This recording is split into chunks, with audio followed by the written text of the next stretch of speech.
Hello guys, welcome back to my YouTube channel. आज इस video lecture में हम लोग सेकंड टॉपिक पर डिस्कस करने जा रहे हैं जेनेटिक्स को लेकर के।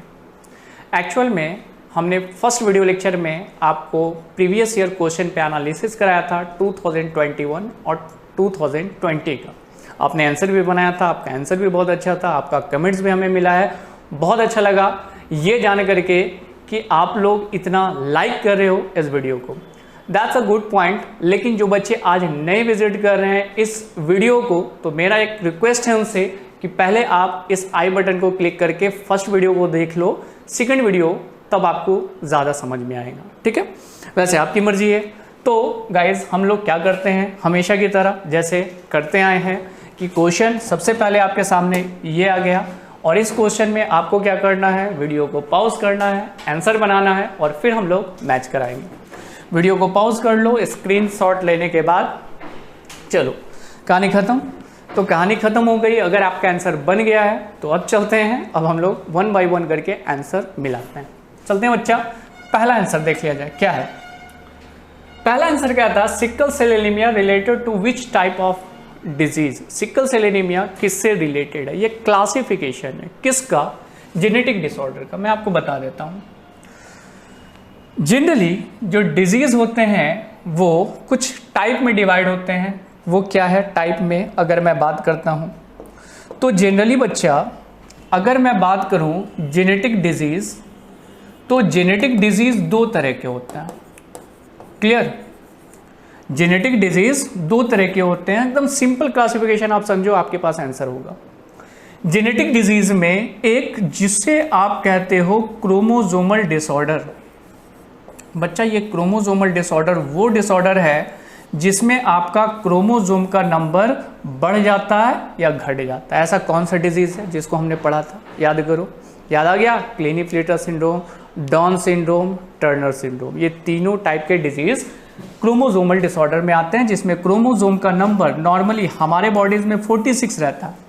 लेकिन वो बंदा जिसमें क्रोमोसोम का नंबर आइदर घट जाए या फिर क्रोमोसोम का नंबर बढ़ जाए, तो ये एक डिजीज से सफर करता है। ये एक डिसऑर्डर कहलाता है जिसे आप क्रोमोसोमल डिसऑर्डर कहते हो।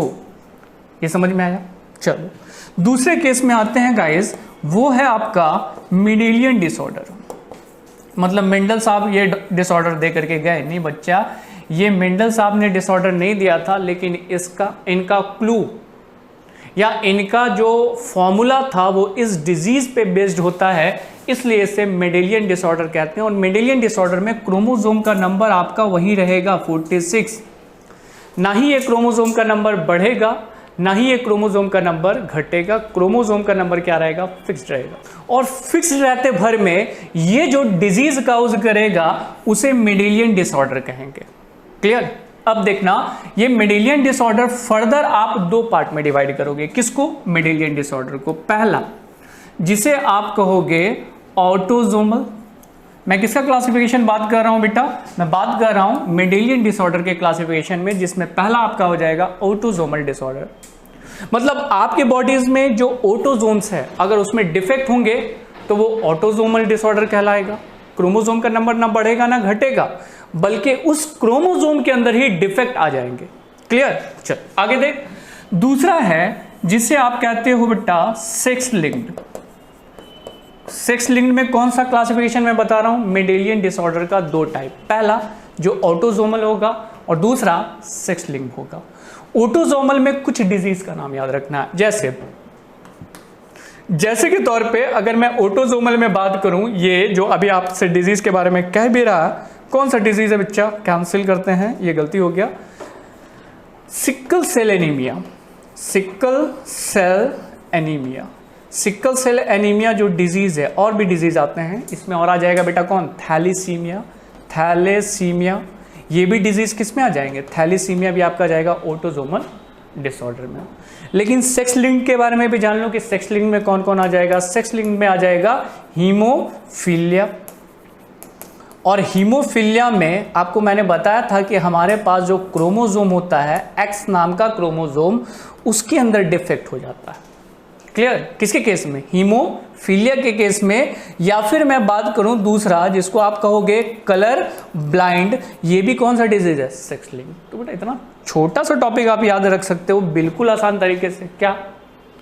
जेनेटिक डिसऑर्डर दो तरह के होंगे, क्रोमोसोमल डिसऑर्डर और मेंडेलियन डिसऑर्डर। याद? क्रोमोसोमल डिसऑर्डर उस डिजीज को कहते हैं जिसमें क्रोमोसोम का नंबर आइदर बढ़ जाएगा या घट जाएगा। इसमें 3 एग्जांपल याद रखना, क्लिनीफेल्टर सिंड्रोम, टर्नर सिंड्रोम और डाउन सिंड्रोम। डाउन का इंतजार 11 मुल्कों की पुलिस कर रही है। ठीक है, चल आगे। ये क्रोमोसोमल डिसऑर्डर के बाद अगला है बच्चा मेंडेलियन डिसऑर्डर, मतलब मेंडल्स के लॉ पर बेस्ड होगा ये डिजीज। सर कैसे? वैसा कोई टॉपिक आएगा, मैं क्लियर करूंगा इसको। ठीक, मेंडेलियन डिसऑर्डर दो तरह के हो सकते हैं, चाहे तो हमारे ऑटोसोम वाले क्रोमोसोम पे डिफेक्ट हो या 6 वाले क्रोमोसोम पे डिफेक्ट हो। अगर ये डिफेक्ट 6 वाले क्रोमोसोम पे होगा तो उसे सेक्स लिंक्ड कहेंगे, और अगर ऑटोसोम पे होगा तो ऑटोसोमल। क्लियर है? अब आपका जो सवाल पूछा, सर मेरा आंसर तो बहुत पहले बन गया था। डजंट मैटर, बहुत अच्छी बात है, लेकिन ये भी तो जान गए। क्या कह रहा है कि sickle cell anaemia is related to which type of disease? जवाब है ऑटोसोमल लिंक डिजीज। देखो आंसर है ना। चलो स्क्रीनशॉट ले लिया जाए। स्क्रीनशॉट लेने के बाद अगले क्वेश्चन पे आ रहे हैं, इसको क्लियर करते हैं बच्चा। चलो क्लियर तो हो गया, इसको भी क्लियर कर देते हैं थोड़ा, ये भी क्लियर हो गया। अब बारी नेक्स्ट क्वेश्चन की, और नेक्स्ट क्वेश्चन का आंसर आपके सामने है। The phenotypic ratio of F2 generation of incomplete dominant is 1:2:1। Sir हम तो कुछ और सोच रहे थे, क्या सोच रहा था बता दे बच्चा? हम सोच रहे थे ना 3:1 होगा। बेटा ये 3:1 जो रेशियो है ना F2 जनरेशन का है, लेकिन डायहाइब्रिड क्रॉस का, और यहां से आपसे पूछ रहा इनकम्प्लीट डोमिनेंस। मैं क्लियर करता हूं इनकम्प्लीट डोमिनेंस क्या होता है, ध्यान देना। ये एक्सपेरिमेंट किया जाता है मिराबिलिस जलापा। ठीक है सर, ये क्या है? ये एक प्लांट का नाम है, साइंटिफिक नेम है प्लांट का, जिसे आप कुछ लोग 4 o'clock कहते हैं, मतलब 4 बजिया फूल कुछ लोग कहते हैं, कुछ लोग 10 बजिया फूल कहते हैं, कॉमन लैंग्वेज में यूज होता है, आपने देखा होगा। ये मिराबिलिस जलापा में 2 कलर का फ्लावर होता है। एक फ्लावर इसका वाइट होता है, ये मैंने वाइट वाला बना दिया, चलो मान लो कि ये वाइट वाला फ्लावर है। ठीक है, अच्छा। और दूसरा फ्लावर जो रेड टाइप का होता है, थोड़ा सा रेड का कलर ले लेते हैं, ऐसा वाला। ठीक है, जैसा होता है वैसा बनाते हैं, ये रेड वाला फ्लावर। लेकिन बच्चा इसमें होगा क्या? इसमें जीन होगा कैपिटल R और कैपिटल R, और इसमें जीन होगा स्मॉल r स्मॉल r। ये रेड वाला फ्लावर होता है, और ये सर ये तो रेड नहीं लग रहा, तो रेड नहीं लग रहा तो कंप्लीट रेड बना दो। लेकिन रेड बनाने से क्या होगा? चलो रेड बना लेते हैं, रेड रेड रेड, चलो कंप्लीट रेड बना देते हैं, कोई कंफ्यूजन नहीं रहना चाहिए। अब रेड लग रहा, चलो अब रेड लग रहा, तो ये कैपिटल R, और ये वाला हमारा हो जाएगा स्मॉल r। ठीक, अब ये इनकम्प्लीट डोमिनेंट में हम करेंगे क्या? हम करेंगे इस दोनों को हाइब्रिड कराएंगे, मतलब इसका गैमेट उसके साथ, उसका गैमेट इसके साथ क्रॉस कराएंगे। तो बेटा इसमें मौजूद जीन है स्मॉल r, और इसमें मौजूद जीन कौन कौन सा है? कैपिटल R और कैपिटल R। जब दोनों मिलेगा, मिलने का मतलब है कि कैपिटल R स्मॉल r, यहाँ क्या हो जाएगा? Capital R small r, capital R small r, capital R small r। चारों का चारों प्लांट एक जैसा दिखेगा, और वो प्लांट का कलर पिंक बनेगा। कैसा बनेगा बेटा? पिंक बनेगा। ध्यान देना, मेंडल्स के लॉ पे आधारित होते तो चाहे तो रेड बनता, चाहे तो वाइट बनेगा, लेकिन ये इंटरमीडिएट बन गया, यानी दोनों के बीच का। ठीक है, ये रेड है और ये वाइट है, लेकिन ना रेड बना ना वाइट बना। अगला जनरेशन जो F1 जनरेशन है वो कैसा बन गया? पिंक बन गया। अब जो पिंक बना, ये F1 जनरेशन, आपको पहुंचना है F2 जनरेशन के पास, तो एक बार फिर से इसी दोनों को ले लेते हैं। 2 पिंक फ्लावर लेते हैं, एक पिंक फ्लावर हमने यहां लिया, दूसरा पिंक फ्लावर हमने यहां लिया, और पिंक वाले फ्लावर के अंदर जो मौजूद जीन है वो क्या है बेटा? वो है capital R small r, capital R small r। इस दोनों को फिर से हाइब्रिड कराएंगे, इस दोनों का हाइब्रिडाइजेशन एक दूसरे के साथ कराएंगे, तो जो अगला जनरेशन हमारा बन के निकलेगा F2 जनरेशन, वो क्या होगा? Capital R small r, capital R small r। ये हो जाएगा capital R, capital R, capital R small r, capital R small r, small r small r।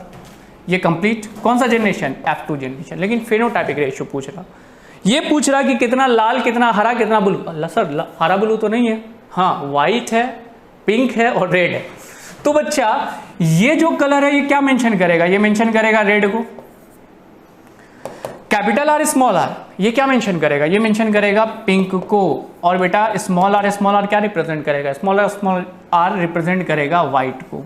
तो ये बता दो कि रेड कितना, रेड 1, पिंक कितना 2, व्हाइट कितना 1। सर बड़ा तेजी में निकाल दे बेटा, क्वेश्चन का आंसर बता रहे हैं, टॉपिक तो पहले आपको पढ़ना होगा तभी ना आपको ज़्यादा समझ में आएगा कि सर बोल क्या रहे हैं। यहाँ तो थोड़ा फास्ट निकलना पड़ेगा, टॉपिक क्लियर नहीं कर रहे बल्कि यहाँ पर हम आंसर दे रहे हैं तो थोड़ा फास्ट रहेगा, ठीक है। तो आंसर क्या बन रहा है आपका 1:2:1, यानी आंसर क्या हो गया सी। सर मेरा तो सही था, बिल्कुल सबका सही होना चाहिए और होगा भी सही। जल्दी से आप इसका स्क्रीनशॉट ले लो, फिर से एक और आंसर सही करते हैं। नेक्स्ट क्वेश्चन ये रहा, describe the law of segregation with any one example.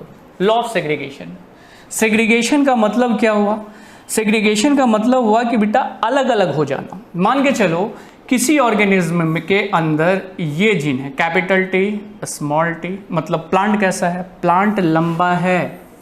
तो सर जीन तो दोनों है, बिल्कुल दोनों जीन है, लेकिन ये तो डोमिनेंट है ना। कैपिटल जी स्मॉल जी, मतलब इसके अंदर जो इसका सीड बन रहा है वो किस कलर का है, वो ग्रीन कलर का है, ग्रीन कलर का सीड बन रहा, चलो मान लिया हमने। लेकिन जब ये गैमेट बनाएगा तो ये 4 डिफरेंट टाइप का गैमेट बनाएगा, और वो 4 डिफरेंट टाइप का गैमेट क्या होता है कि गैमेट बनने के समय में सेपरेट हो जाता।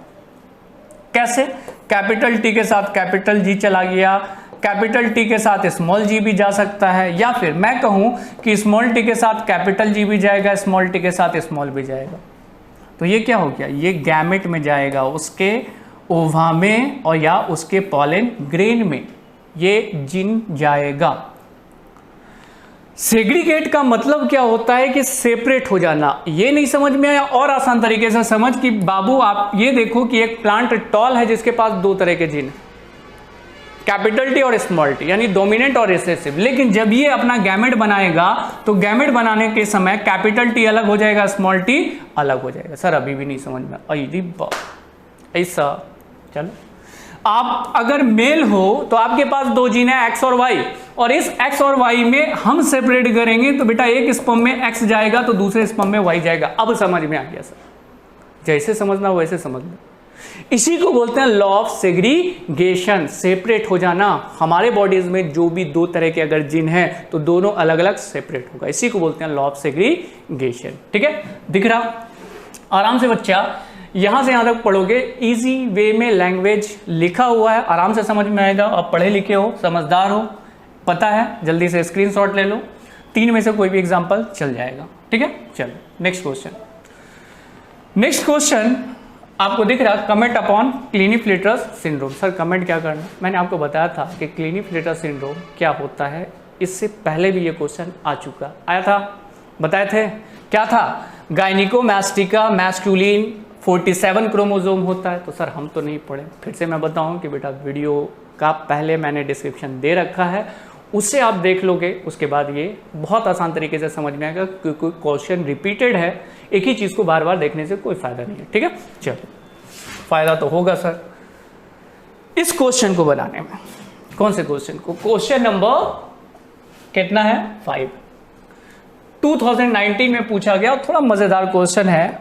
ठीक है, और 5 नंबर का क्वेश्चन है बेटा, 5 नंबर वेटेज रखता। चलो क्या कहता, what do you mean by sex, sex का मतलब आप क्या समझते हैं, ज्यादा उच्च विचार मत लेकर के जाओ, यहीं रहो।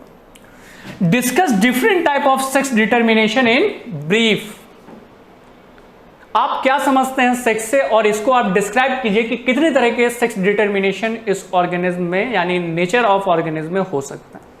मैं बात करता हूं, डेप्लॉयड ऑर्गेनिज्म में सेक्स डिटर्मिनेशन जो है वो एक बायोलॉजिकल सिस्टम है, जो पीछे आ चुका था, मैंने एक बार डिस्कस भी किया इस पिछले बार वाले क्वेश्चन में, आया था, याद आ रहा, चलो वही चीज है। इसको लेकर के ऑर्गेनिज्म के अंदर 6 क्रोमोसोम होते हैं जो सेपरेट होता है। 6 क्रोमोसोम का मतलब, बाबू मैंने क्या कहा, मेल के अंदर 6 क्रोमोसोम XY होगा तो फीमेल के अंदर क्रोमोसोम XX होगा।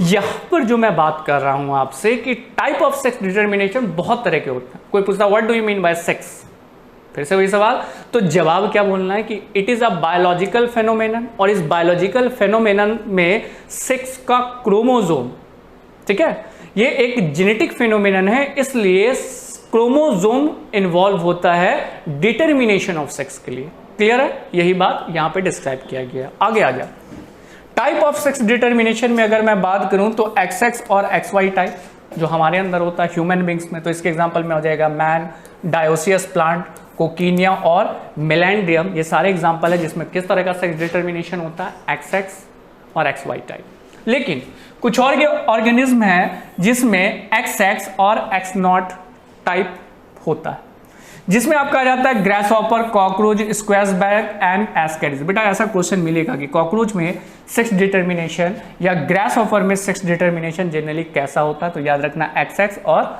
X0 type. मतलब ये कि जो मेल्स होते हैं उसके अंदर सेक्स के रिगार्डिंग में एक ही क्रोमोसोम होते हैं। ये ओ मत पढ़ना, ये 0 है मतलब नहीं है। तो सर इसमें डिजीज नहीं होता, इसमें तो 45 क्रोमोसोम हो जाएगा ना।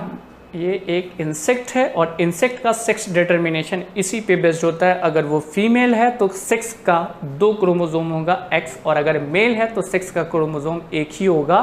किसके अंदर? इसके अंदर। फीमेल के अंदर 2 सेक्स क्रोमोसोम होने के कारण फीमेल का साइज बड़ा होता है, मेल का साइज छोटा होता है। कॉकरोच पढ़े होगा 11th में, याद आ रहा है कुछ? नहीं। फीमेल कॉकरोचिया जो होती है सर, हाँ फीमेल कॉकरोचिया, वो साइज में बड़ी होती है, मेल कॉकरोच साइज में छोटा होता है। इसके पीछे रीजन समझ में आया कि इसके पास एक एक्स्ट्रा क्रोमोसोम है। क्लियर? चल आगे बात करते हैं। ZW and ZZ type of sex determination किस में होता है? तो मैंने आपको बताया था बर्ड्स के अंदर जनरली इस तरह का सेक्स डिटर्मिनेशन नजर आएगा, फॉल्स, फिशेज एंड रेप्टाइल्स। इसमें सेक्स डिटर्मिनेशन होगा ZW एंड ZZ टाइप। एक और सवाल समझ लो, ये जो मेल है इसके पास XY टाइप है, यानी डिफरेंट टाइप का क्रोमोसोम है मेल में इस केस में। लेकिन यहां देखो मेल में ZZ टाइप मतलब एक तरह का क्रोमोसोम, तो उसको बोलते हैं होमोजाइगस। जब ऐसा टर्म आता है तो बोलेंगे होमोजाइगस, दोनों एक तरह का हो तो होमोजाइगस, 2 डिफरेंट टाइप का हो तो हेट्रोजाइगस। इसमें आप देखो ये दोनों कैसा है, मेल हेट्रोजाइगस मेल है, और फीमेल कैसी है, होमोजाइगस है। अरे बाप रे बाप, ना समझ में आया, देख लिख देते हैं होमोजाइगस। जाइगस का मतलब क्रोमोसोम, होमो मतलब एक जैसा। अगर दोनों क्रोमोसोम एक जैसा हो तो बोलेंगे होमोजाइगस। और बेटा हेट्रोजाइगस का मतलब हो गए है कि जब 2 डिफरेंट तरह का क्रोमोसोम होगा, जैसे XY तो हेट्रोजाइगस, तो मेल यहाँ पे क्या हो रहा है, हेट्रोजाइगस, और फीमेल क्या हो रही है, होमोजाइगस। सर ये तो नॉट है ना, कुछ नहीं है, तो ये भी तो होमोजाइगस होगा। बेटा दूसरा रहेगा तब ना कंपेयर करेगा। ये भी हेट्रोजाइगस है, दोनों एग्जांपल में मेल और फीमेल कैसी होती है, होमोजाइगस। लेकिन इस केस में आप देखो तो आपको क्या दिख रहा, आपको यही दिखेगा कि मेल जो है वो होमोजाइगस है और फीमेल क्या है, हेट्रोजाइगस है। ZW ये फीमेल बनाए, और ZZ ये मेल, यानी मुर्गा के अंदर ZZ होगा और मुर्गी के अंदर ZW होगा। आंसर मिल गया। दूसरे एग्जांपल में Z0 फीमेल और ZZ male, example butterfly and moth. Clear? चलो आगे आते हैं, haploid diploid mechanism of sex determination. Sir ये होता क्या है? देख बाबू यहां तो दिख रहा, पहले स्क्रीनशॉट ले ले, इसको अलग से हम समझाते हैं, मजेदार टॉपिक है इसलिए, ठीक है। स्क्रीनशॉट ले लिए हैं सर, आगे बढ़ा जाए। चलो haploid diploid mechanism of sex determination को ऐसे समझ लो जो इससे समझना है। देख haploid diploid sex determination generally होता है बच्चा हनी बीज में। हनी बीज तो आप जानते ही हो, मधुमक्खी, बहुत लंबी चौड़ी कहानी है, ठीक है। ये हनी बीज में होता क्या है कि एक जिसे आप मेल कहते हो और दूसरा जिसे आप फीमेल कहते हो, तो सर वो तो कहेंगे, लेकिन इस मेल और फीमेल में एक चीज समझ लेना कि ये एक फीमेल है और इस फीमेल के बॉडीज में एग्स प्रोड्यूस होंगे। एकदम क्लियर क्यों सब, ये एग्स है इसके अंदर, ठीक है। इस एग्स के अंदर क्रोमोसोम है N N N N N, ठीक। लेकिन जब स्पर्म इसके साथ आएगा फर्टिलाइज करने के लिए, वो भी हैप्लॉइड नंबर क्रोमोसोम लेकर के आएगा। सर एक ही स्पर्म आएगा, चल 2 स्पर्म मान ले, कम नंबर स्पर्म आएगा, मतलब फर्टिलाइजेशन कम होगा। ये इसके साथ फर्टिलाइज किया, ये इसके साथ फर्टिलाइज किया, तो बेटा यहां तो फर्टिलाइज हुआ कितना, 2 फर्टिलाइज किया, तो जो फर्टिलाइज हुआ वो बन गया 2n और बन गया 2n, बन गया नहीं बल्कि बन गई, ये डेवलप्ड करेगी फीमेल को, मतलब जो फर्टिलाइज्ड हुई है वो फीमेल बनेगी, जो नहीं फर्टिलाइज हुआ वो सर अंडा, वो भी डेवलप्ड होगा। ये जो 3n हमारे पास बचा या 4n जितना भी n बचा, ये डेवलप्ड करेगा किसको, मेल को। तो मेल कैसा होता है, मेल होता है हैप्लॉइड, और फीमेल कैसी होती है, फीमेल यहाँ पे होती है डैप्लॉइड। किसके केस में, हनी बीज के केस में, ठीक है। तो यहां पर नंबर ऑफ क्रोमोसोम डिसाइड करता है कि मेल बनेगा या फिर फीमेल बनेगी। अगर ये फर्टिलाइज हुई और फर्टिलाइजेशन के बाद ये डैप्लॉइड हो गई तो ये फीमेल बनेगी, और फर्टिलाइजेशन नहीं हुआ विदाउट फर्टिलाइज्ड एग तो वो बनेगा क्या, वो बनेगा मेल, ठीक है। सर इसको पार्थेनोकार्पी कह सकते हैं, कुछ लोग कहते हैं, लेकिन एक्चुअल में पार्थेनोकार्पी प्लांट में यूज होने वाला टर्म है, ठीक है। यहाँ पे haploid diploid mechanism of sex determination होता है। चलो काफ़ी लंबा चौड़ा था, इसकी कहानी ख़त्म होती है, और अब क्या, फिर से 2018 का क्वेश्चन आपके सामने आने वाला है। वीडियो को पॉज करना है, आंसर बनाना है, थोड़ा सा घूम फिर लो, टिक टिक टिक टिक टिक टिक टिक, कहानी खत्म। सर इतना जल्दी जल्दी आपको करना था, वीडियो को पॉज कर करके। मैं तो अब आंसर पे बात करने जा रहा हूँ इसके बाद, ठीक है। एक और टॉपिक है, उसे रिगार्डिंग पे क्वेश्चन और भी है, मतलब फिर से वीडियो को पॉज करो, स्क्रीनशॉट लेकर, टिक टिक टिक टिक टिक टिक, बन गया आंसर। सर ऑब्जेक्टिव तो बना लेने, बट सब्जेक्टिव में रुक जा रहा हूँ, ठीक है बच्चा, रुको, चलो बाद में देख लेना। यहाँ पर बात समझो, सवाल क्या है, gene present on same locus having different expression are called. जवाब है मल्टीपल अलील। सवाल बहुत आसान सा, लेकिन जवाब देने में बच्चे को कठिनाई होती है, खासकर जेनेटिक्स का। सर हमको भी हुआ था, ठीक है। अभी तो तुम एग्जाम नहीं दिए हो, लेकिन जब दोगे तो जेनेटिक्स का सवाल ऐसे ही घुमा फिरा करके होगा, लेकिन आसान सवाल होगा। अगर कॉन्सेप्ट गया, आंसर हाथ में। क्या, gene present in same locus. Locus क्या होता है, देख बाबू, जीन का एक्चुअल मैं स्ट्रक्चर बनाऊं तो थोड़ा अच्छा वाला जीन्स का स्ट्रक्चर मैं बना रहा हूं। ये है जीन का स्ट्रक्चर, जीन मतलब क्रोमोसोम पहले मैंने बनाया, थोड़ा सा कंफ्यूजन हो रहा है। चलो ये क्रोमोसोम बना, क्रोमोसोम के अंदर कैरेक्टर होंगे, ऐसा सा लाइनिंग देखा होगा, मोटा छोटा पतला मोटा पतला, इस तरह का लाइनिंग होता है। मतलब ये जो है इसके अंदर ये जो बता रहा, ये पार्टिकुलर जीन बता रहा है, ये ए जीन को बता रहा है, ये बी को, ये सी को, ये डी को, ये ई को, ये एफ को, ये जी को, इस तरह से ये जीन है। तो सर जीन क्या करता है बेटा, जीन आपके एक कैरेक्टर को मेंशन करता है। मान के चलो ये एक कह रहा हूँ कि ए ये जीन है, ये ए जीन रिस्पॉन्सिबल है हमारे हेयर के कलर के लिए, ठीक है। तो बी जीन रिस्पॉन्सिबल है किसके लिए, स्किन के कलर के लिए, समझ में आ रहा। तो हर जीन अपने अपने एक कैरेक्टर के लिए जाना जाता है, क्लियर जीन।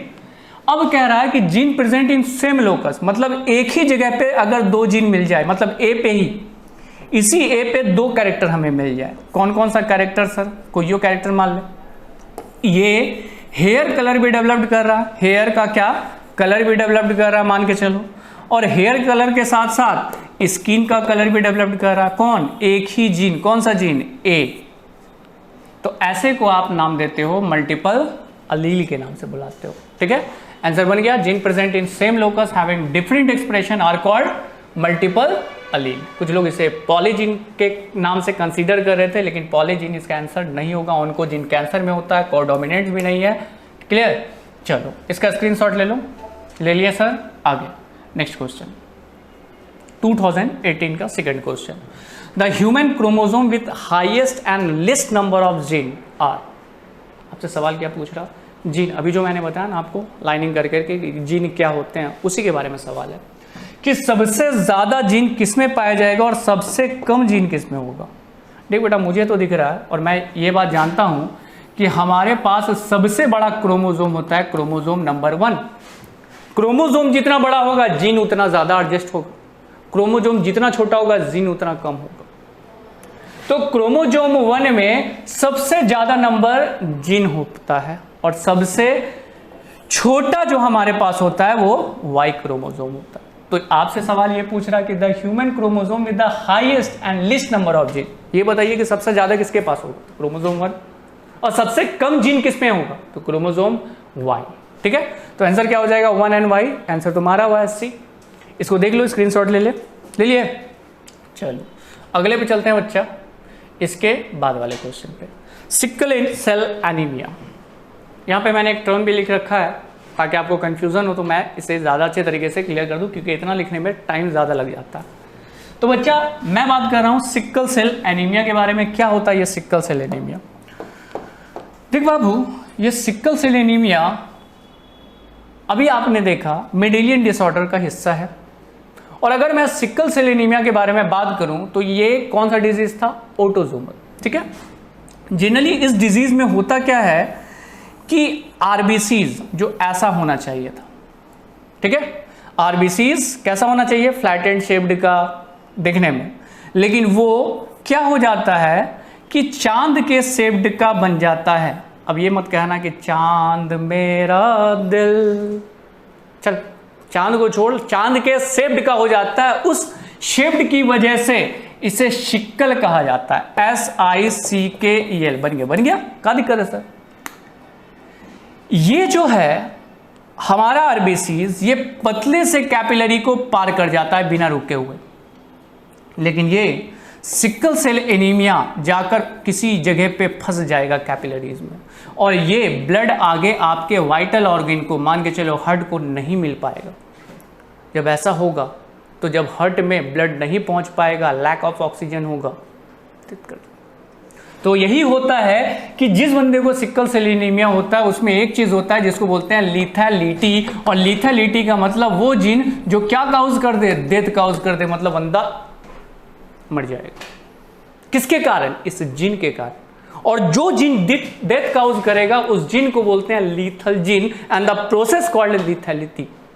सर आंसर से भटक रहे? आंसर से भटक नहीं रहे, जगह पे ला रहे। एक तो कारण हुआ कि चलो भाई इस डिजीज से लोगों की मौत हो रही है, लेकिन मैं आपको बता दूं कि इसको लेकर के, इसके रिगार्डिंग में जनरली कुछ बात और आपको जानने होंगे। सर अभी भी कंप्लीट नहीं हुआ, जल्दी, ऑब्जेक्टिव तो है, आगे बढ़ते हैं।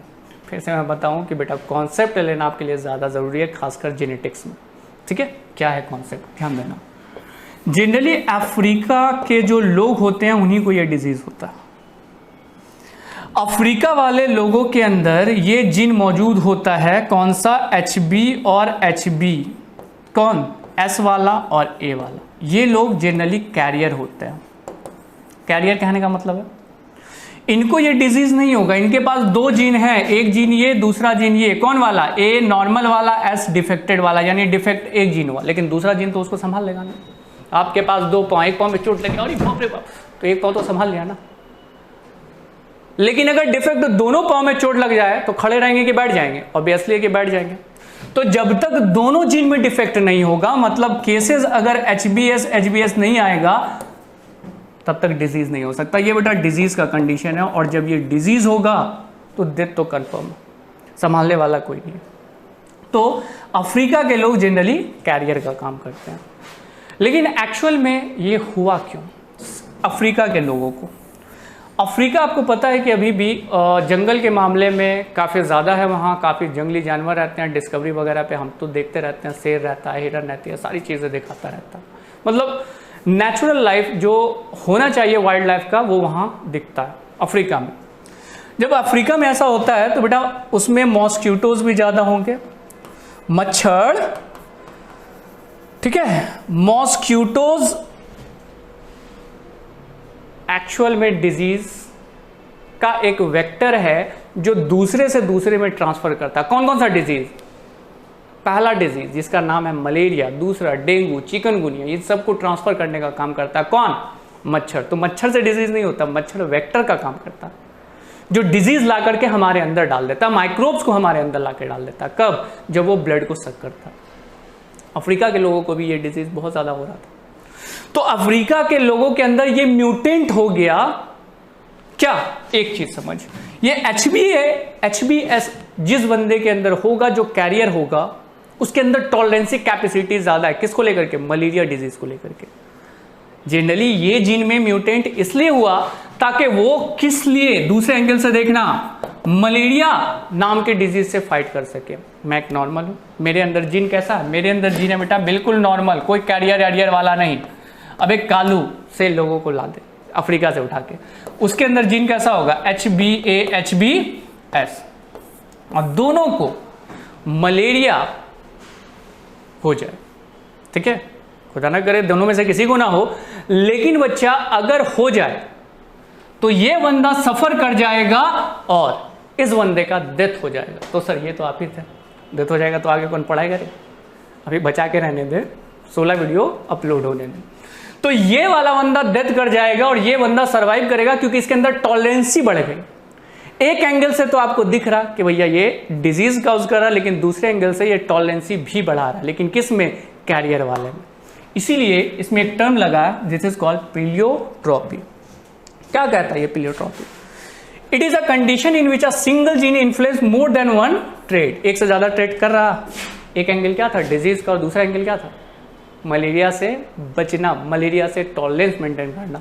तो उसको हम लोग प्लीलियोट्रॉपी कहते हैं। तो सिकल सेल एनीमिया क्या शो करेगा, एपिस्टैसिस, एक दूसरे के ऊपर चढ़ जाएगा, काहे के लिए हो, जुट्टो जुट्टो, को डोमिनेंट नहीं, इनकम्प्लीट डोमिनेंट नहीं। जवाब क्या है, जवाब है प्लीलियोट्रॉपी।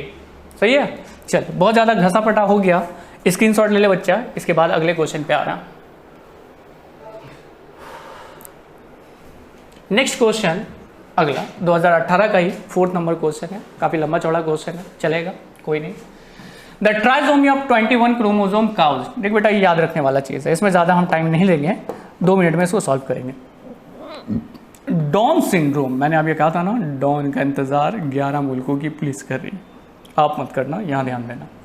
ये डाउन सिंड्रोम में 21 नंबर वाला क्रोमोसोम 3 हो जाता है। एक ठो 21 नंबर वाला क्रोमोसोम, 2 ठो 21 नंबर वाला क्रोमोसोम, 3 ठो 21 नंबर वाला क्रोमोसोम। क्या कह रहा, देख बाबू, 1 नंबर क्रोमोसोम 2 ठो है, 2 नंबर, 3 नंबर, 4 नंबर, कहाँ गया, 4 यहाँ 5 6 7 8 9 10 11 12 and so on, doesn't matter, सब पेयर्ड में है। जो भी क्रोमोसोम है सब क्या है, पेयर्ड में है, गिनती ठीक ठाक है, गिनने आता है। लेकिन 21 नंबर वाला क्रोमोसोम कितना दिख रहा है, 1 2 3, और जब 3 होगा तो आप क्या बोलोगे, आप उसे कहोगे ट्राइसोमी कहोगे।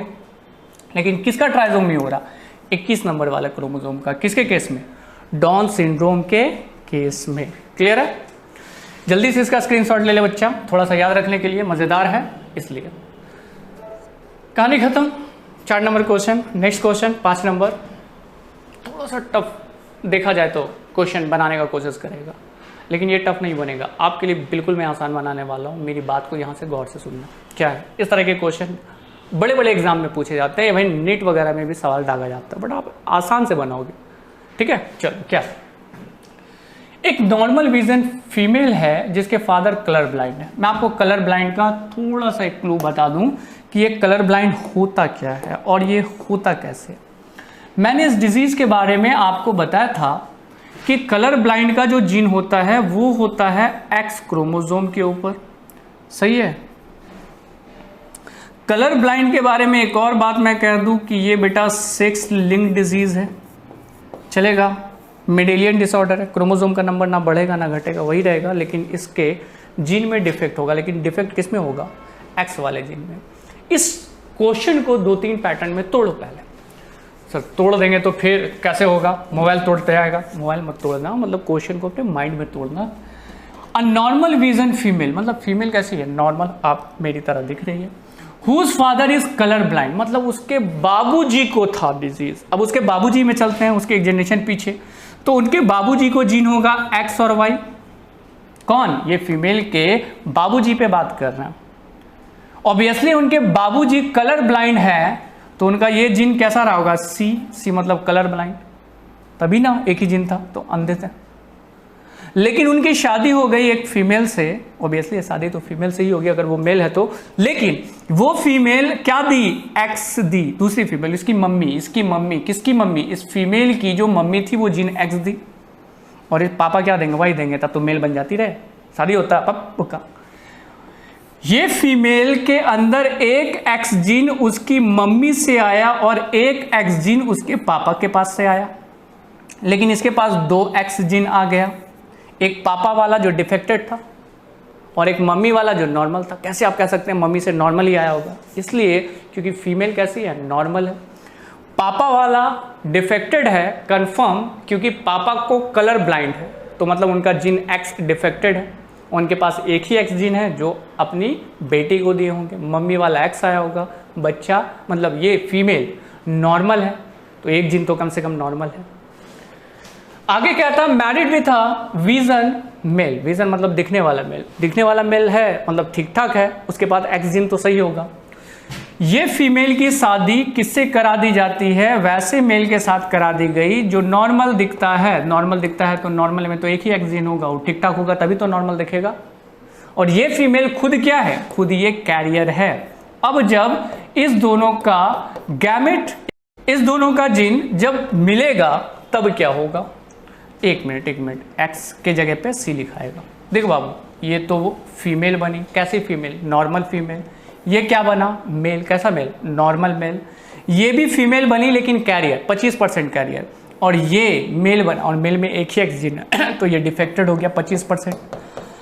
बाकी का 75% फीमेल है ना, 2 एक्स जीन है तो एक तो संभाल लेगा, दूसरा डिफेक्टेड होगा, तो ये भी नॉर्मल, ये भी नॉर्मल, ये भी नॉर्मल। डिफेक्ट होगा 25%, वो भी किसको? बेटा को, किसी भी बेटी को नहीं। सवाल क्या कह रहा है? उसी में क्या कहता है, married with a normal vision male, what will be the probability of her son and daughter to be colour blind. Colour blind कौन होगा? एक ही, यही बेटा होगा। बेटी तो फिर से कैरियर हो जाएगी ना, तो ये तीनों नॉर्मल रहेगी और ये डिफेक्टेड होगा, तो आंसर क्या होगा? 25% जो है बेटा, ये वाला बेटा वो कलर ब्लाइंड होगा, और डॉटर जो होगी वो नॉर्मल होगी, ठीक ठाक दिखेगी, उसको कलर ब्लाइंड नहीं होगा। समझ में आया? जल्दी से इसका स्क्रीनशॉट ले, ठीक है। सर सर सर सर बड़ा देर हो गया है, स्क्रीनशॉट तो ले लिए हैं, अब आंसर आगे बात करेंगे। क्वेश्चन नंबर 6, बहुत आसान चीज़ है बेटा, ब्लड ग्रुपिंग। ब्लड ग्रुपिंग को मैंने बहुत अच्छे से एक्सप्लेन किया, एक बार फिर से अच्छे से एक्सप्लेन कर देंगे, यहाँ पे खराब से थोड़ी करेंगे। एक चाइल्ड जिसका ब्लड ग्रुप ओ है, बच्चे के पास ब्लड ग्रुप ओ है, मतलब उसके पास जीन क्या होगा? IO, क्योंकि ये रिसेसिव वाला केस है।